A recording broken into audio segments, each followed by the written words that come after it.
भिवंडी के भिनार गांव में श्री अग्निमाता मंदिर का वर्धापन दिन बड़े ही धूमधाम से मनाया गया। इस अवसर पर भजन कीर्तन महाप्रसाद का भक्तों ने लिया लाभ। अरे या भिनार गावामध्ये अग्निमातेचा गावदेवीचा उत्सव दरवर्षी संपन्न होत असतो आणि यावर्षी सुद्धा सर्व गावातील मंडळींनी एकत्र येऊन हा उत्सव संपन्न व्हावा या अनुषंगाने सर्वांनी ते प्रयत्न केले। खरं तर कालपर्यंत तरी हा उत्सव होईल की नाही हा मोठा प्रश्न होता, पण ज्याप्रमाणे पांडवांनी एका रात्रीत मंदिर उभं केलं, अगदी त्या प्रकारे हा उत्सव एका रात्रीत या पोरांनी तयार व्हावा किंवा ती जागा तयार व्हावी आणि तो उत्सव देवीचा व्हावा या अनुषंगाने एका दिवसामध्ये या उत्सवाची तयारी केली। मग या गावातील सर्वच तरुण वर्ग असेल, महिला वर्ग असेल, पुरुष वर्ग असेल, एकत्र आल्यानंतर हा उत्सव संपन्न होत आहे आणि एकट्याचा नव्हे खेळ मनवून मेळ जमविला। सगळे एकत्र आले की हा उत्सव संपन्न होतोय आणि आनंदाने उत्साहाने हा उत्सव संपन्न होत असताना का देवीचा उत्सव संपन्न करावा? 33 कोटी देव आहेत, पण त्या दोन देवांपैकी आपल्याकडे दोन देव मुख्य मानले जातात। कोणते? कलौ चंडी विनायका, भगवान गणेश आणि भगवान शक्ती या दोन देवता अशा आहेत की कलियुगामध्ये सगळ्यात प्रभावी देवता आणि लवकर प्रसन्न होणाऱ्या या देवता आहेत। आणि त्याच अनुषंगाने या गावावर ज्यांचा आशीर्वाद आहे अशी असणारी गावदेवी, त्या गावदेवीचा उत्सव व्हावा या अनुषंगाने या कार्यक्रमाचं उत्तम नियोजन भिनार ग्रामस्थांनी केलेले आहे। पुन्हा पुन्हा भिनार ग्रामस्थांना द्यावे तितके धन्यवाद थोडे आणि थांबतो। रामकृष्ण हरी। सर्वांना प्रथम जय हरी। क्षेत्र या भिनार गावामध्ये आपण पाहिलं असेल, आजूबाजू परिसरामध्ये आपला भिवंडी तालुका असो, ठाणे जिल्हा असो, आपला हा आगरी समाज वसवलेला आहे या ठिकाणी। आणि आज पाहिलं तर सर्व ठिकाणी या धार्मिक कार्यक्रम जे आहेत ते प्रत्येक गावामध्ये रुजलेला आहे। आणि असा हा या ठिकाणी क्षेत्र भिनार या गावी आपण पाहिला असेल, अखंड हरिनाम सप्ताह सुद्धा या तरुण वर्गाने या भिनार गावातील सर्व ग्रामस्थांनी 2 वर्ष झाली, आता यंदा मला वाटतं 3रा वर्ष असेल, या ठिकाणी भागवत कथेचं आयोजन, कीर्तनांचं आयोजन, असे अनेक धार्मिक कार्यक्रम या ठिकाणी होत असतात मंदिरामध्ये, मारुतीच्या मंदिरामध्ये। तो सुद्धा एक गावाचा कार्यक्रम आहे। आणि या ठिकाणी मी पाहिलं की पहिल्यांदाच आलो, आज मला तानाजी भाऊंनी सांगितलं, या मुलांनी राणे आपलं सर्वांनी सांगितलं की गेली 11 वर्षे असाच हा कार्यक्रम उत्साह जोरात या ठिकाणी आम्ही करत असतो। पण खरोखर इवलेचे रोप लाविली द्वारे त्याचा वेलू गेला गगनावरी, असा हा याला जसा फुलं आलीत त्याचा इतका मोठ्या प्रमाणात या ठिकाणी कार्यक्रम होतो की या ठिकाणी गोरसेचा हरिपाठ झाला, त्यानंतर आता आपण पाहिलं कीर्तन, आणि अनेक लोक भाविक या परिसरातून या ठिकाणी दर्शनासाठी या गावदेवीच्या अग्निमातेच्या दर्शनासाठी येत असतात आणि आपल्या या धार्मिक कार्यामध्ये सहभागी घेतात। खरोखर या गावकऱ्यांना धन्यता द्यावी तेवढी कमी आहे, कारण असे कार्यक्रम आयोजन करायला फार मेहनत असतं। आणि या गावातील सगळं ग्रामस्थ मंडळ असो, या तरुण वर्ग असो, सर्वांचा मोलाचा वाटा आहे। असे इच्छा बाळगतो, कारण आता देवाशिवाय पर्याय नाही। हल्ली आपण पाहिलं तर अनेक पिढा माणसाचं आयुष्य कमी झालेलं आहे। पिढा असो, आजारपण असो, प्रत्येक ठिकाणी बघतो आपण, कारण हा जन्म पुन्हा नाही। म्हणून आपल्याला जर तरुण जाण्याचा असेल, तो मार्ग जर मोकळा करायचा असेल, तर या असे कार्यक्रम प्रत्येक गावात व्हायला पाहिजे। आणि खरोखर भिनार ग्रामवासियांना मी धन्यवाद देतो की त्यांनी या ठिकाणी हे 2-2 कार्यक्रम असे भव्य दिव्य उत्साहात या ठिकाणी त्यांचा पालखी सोहळा आम्ही पाहिलाय, एकदम रंगून, म्हणजे पूर्ण गाव त्यांचा, सर्व महिला असो, तरुण वर्ग असो, ग्रामस्थ असो, गावाच्या ठिकाणी स्वच्छता, त्याच्यात सर्व ते कार्यक्रम ते राबवत असतात।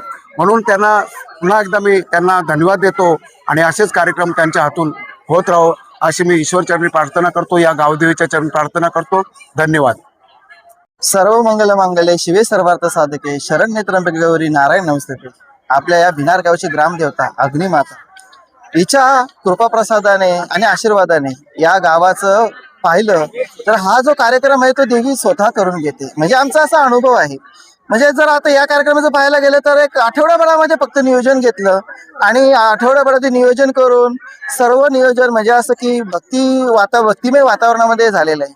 यासाठी आम्हाला म्हणजे असे वारकरी संप्रदायाचे जे लोक आहेत ती लाभली, त्यांचं मार्गदर्शन लाभलं आणि त्यामुळे त्याच्या जोडीला म्हणजेच महाप्रसाद तर होतोच, पण भजन कीर्तन ही सेवा सुद्धा घडते.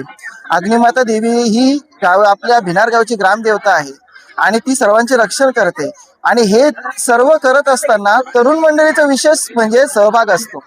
आणि तुम्हाला इथे दिसून येईल की इथे सर्व एकत्र खेलीमेलीने राहतात आणि एकत्र हा दिवस साजरा करतात आणि जणू काही एक मोठा उत्सव समारंभ साजरा होत असतो आणि सर्व ही देवीचीच कृपा आहे.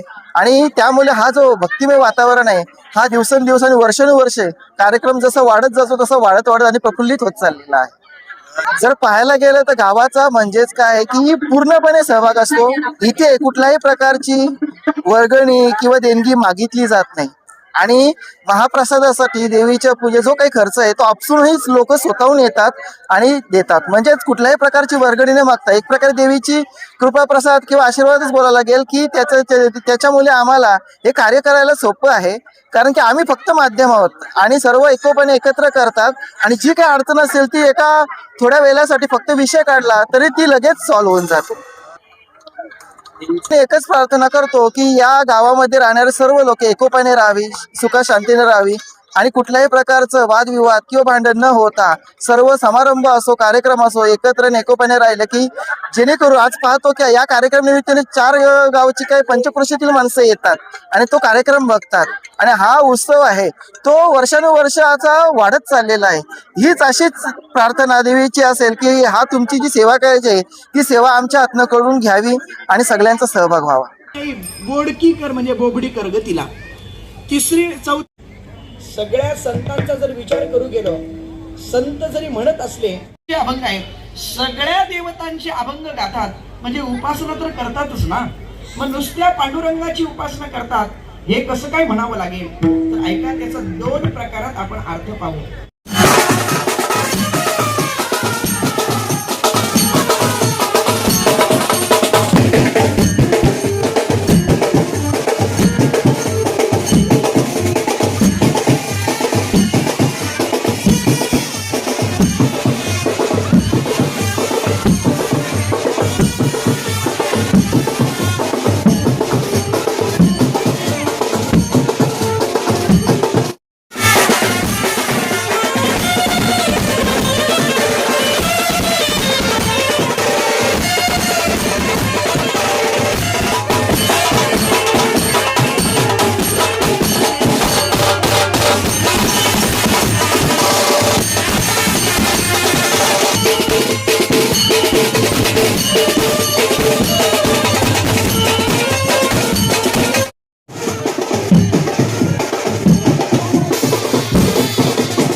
शूटिंग करून घेतो बसा आरामात.